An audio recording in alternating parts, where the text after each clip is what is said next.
It took no time for word to spread, and before the doctor had even made his exit, it seemed everyone knew I had the pox.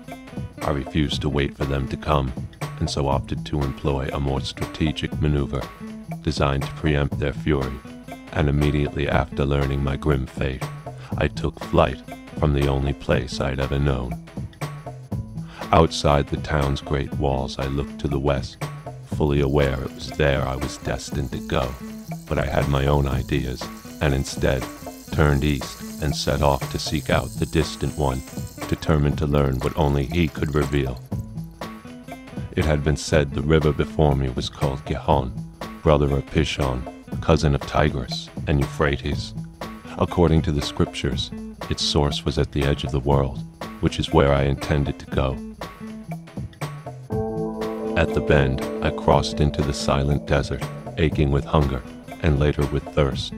Through the mean heat beyond me on the parched, crackled ground, I spotted a vine bearing several ripe melons. I picked up my feeble pace, but when I reached the succulent fruit, inexplicably I passed, now resolved to relish my plight. Soon I could see mountains ahead, their majestic white peaks blotting out the sheltering sky.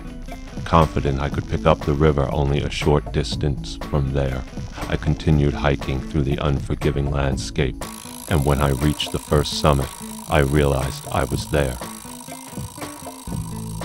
From the heights of the second summit, I saw that storied village, home of those men of old, the men of renown. On the other side was the house of the distant one, beyond the source of the mighty four. Triumphantly, I ambled down the rocky ravine with labored breath, each gasp leaking more of me into the thin, dry air. But I forced myself forward, since it was all so near, and in 3 steps more, I was dead.